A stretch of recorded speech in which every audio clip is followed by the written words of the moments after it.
Hi everyone, Carter Krishnar here for Beyond the 90. A week ago I made an article about Pep Guardiola maybe losing the plot or losing interest, changing his tactics in this season where Manchester City have not started that robustly and look like a completely different side. And I realized there was a previous season where Pep's teams were a little bit on the precipice like this and started really poorly. A Pep team at Manchester City. And it was the 2020-21 season where Manchester City had a 5-2 loss at home to Leicester very early in the campaign, got run off the pitch by Jose Mourinho's Spurs team down at White Hart Lane, Tottenham Hotspur Stadium. I still do that. It's not the only ground I do it with, by the way. I still say at Upton Park when talking about West Ham half the time. They had a draw against the newly promoted Leeds side.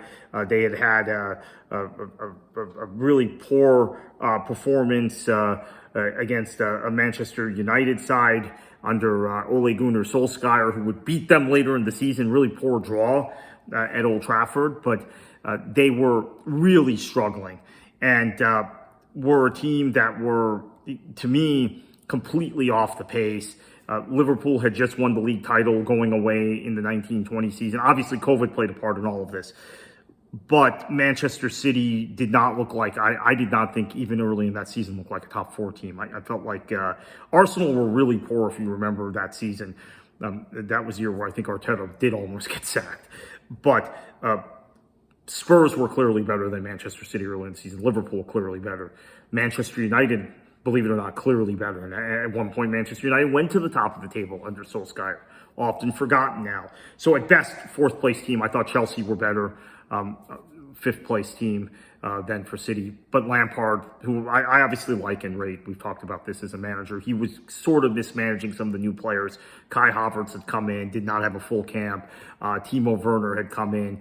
So Hakim Ziyech had come in. So he wasn't sure what to do with with those guys, mixing them with the holdovers of Kovacic and Pulisic and Mason Mount. So Chelsea were a bit of a mess, but I felt like Manchester City were the fifth best team in the league, at best. Then, after drawing a match in mid-December against Slaven Bilic's West Bromwich team, and Slaven Bilic was still sacked a few days later. Despite that draw against the team that would get relegated against West Brom, City then went on a tear. 1, 2, 3, 4, 5, 6, 7, 8, 9, 10, 11, 12, 13, 14, 15 successive league wins. Not even talking about cup competitions, league wins. So there was a switch clearly flipped that season, which is different than what people may remember. They may remember a season where Manchester City ran away with the title. As I'm saying, in November and December, I thought City at best were the fifth best team in the league. Fifth. Not in the top four, certainly not title contenders. Now, Chelsea were struggling also because of all those new parts. So you could argue, okay, maybe they'll sneak into the top four and finish fourth. But that was the best. And Guardiola, having not finished the previous season strongly, the COVID season, which Liverpool did run away with the title, I was thinking he's going to walk. He's going to quit. And the thing is a mess. So what happens that second half of that season, or from December onward, that they go on a 15-game 15-game winning streak in the league? They had 45 points out of a possible 45, and end up winning the league by 12 points as a result, even though they didn't finish the season very strongly. And the team that finished second was Manchester United, and who took 4 points off of them. Solskjaer actually always had good game plans for Guardiola teams. People may not remember that either, since the narrative about him has been so weak. And this is a Manchester City team whose number 9, Kun Aguero, scored 4 goals during in league play that season. City also got to the Champions League final that year, and they also lost to Chelsea. Thomas Tuchel beat Pep 3 times toward the latter part of the season. FA Cup semifinal, Champions League final, and then a big game in the league as well, which helped get Chelsea to fourth place. They were chasing Leicester City. Now then, Chelsea lost the FA Cup final to Leicester, who had beat Man City 5-2 earlier in the season. And then City won the League Cup final. So what was it that Manchester City did that changed things? I think there became an emphasis in that particular City team on high pressing, but pressing in a zonal way. That might not work in 2026, 2025, and 2026, but I just want to say what City began doing to turn that season around was that you saw more high pressing. The City always pressed high. They always pressed, but you saw more high pressing, but a lot of high pressing based on kind of clogging passing lanes instead of closing down men. That was something very noticeable that season. City had lost some pieces. Obviously, that was the first season without David Silva. That was a season where Rodri began to come into his own after having not been particularly effective before that. That was a season where De Bruyne was hurt a lot, so that takes away kind of your some of your impetus. It was a season where City had the young Ferran Torres before he moved to Barcelona for the entire season, and he ended up being one of the leading goal scorers on the team. And it was a team where you had a hungry João Cancelo, which allowed you to play Cancelo and Walker together at times. Ruben Dias had come to the club and was very, very good. It was notably a season where I think Raheem Sterling was, during that stretch of matches, that 15-match stretch of matches, was good, was really good, and could kind of serve as a nine, sort of a nine, because Aguero was off and would be leaving the club by the end of the season. But what actually happened that season, I think, is pretty significant, because that was the season where I think Foden really turned into the player he became, and he became an automatic selection. I think you had in players in midfield the ability with Gundogan and Bernardo Silva to take quick changes of possession, quick changes of fortune, and score quick goals. Not the way we think of from City, which is moving the ball side to side and just suffocating you to death. So what happened that season? Manchester City wins the league by 12 points. It's not a vintage City team. They get to the final. They win the League Cup. They get to the final of the Champions League, and they get to the semifinal of the FA Cup.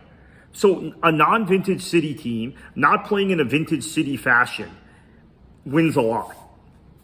Now, we forget about this because the next season, City went back to just knocking the ball around and being Manchester City and being Pep and tiki-taka and all these terms. Some of the elements of the pressing continued, and I think eventually what became a problem for City was that pressing in that manner left a spare man attacking-wise, and once clubs were able to find that spare man, they were able to open up Manchester City. And once you don't have Fernandinho anymore, who was just a very heady player in terms of breaking up counterattacks, which he showed in the early Guardiola period, including the record-breaking 17-18 and 18-19 seasons. Guardiola doesn't have that player. He has to play differently. He had that player. He always had a player like that at Barcelona and at Bayern also. A guy who could break up counterattacks, a guy who could be physical, who could be a little nasty, even though that's not the reputation of Pep teams. He always had that guy. In fact, Wenger teams often had that guy. I mean, I remember when Alex Song was starting for Arsenal saying, this guy really likes to get stuck in, to use that term, more than anybody in English football. We hear about the Ryan Shawcrosses and the Robbie Savages and all the Barry Ferguson and all of the guys that you would hear about in those days that were all fit kind of a stereotype. Keith Andrews was another one at Blackburn, although he's proved to be. I like him as a coach, and hope he does well with Brentford.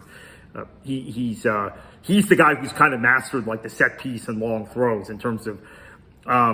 Sure, Stoke did it with Rory Delap under Tony Pulis, but it wasn't the kind of art I think it is with Brentford, which it became under Thomas Frank, with Keith Andrews being the guy who drew that up, and then now Keith Andrews is the head coach of Brentford.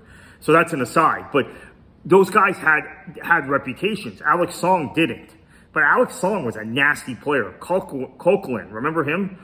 Francis Coquelin, another guy Wenger had in there for a while in central midfield, was a nasty player.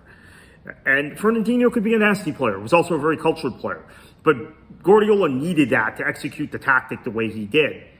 Eventually, he loses that, and they don't have that player. They quite frankly don't have that player right now, Manchester City. And plus, I think teams have found you can get a spare man, as I said, and you can beat that press.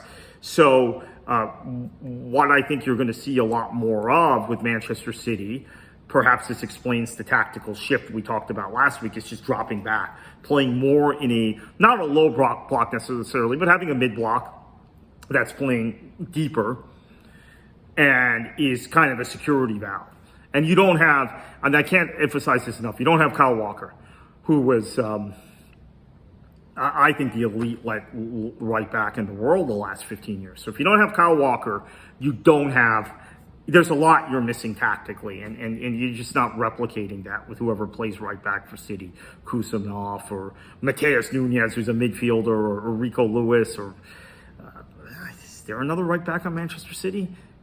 Not that I can think. I mean, John Stones can play right back, but I don't think that's. You don't get the best out of Stones if he's playing as a fullback. You want him as a center back, or you want him as a 6. So, yeah, those are some thoughts.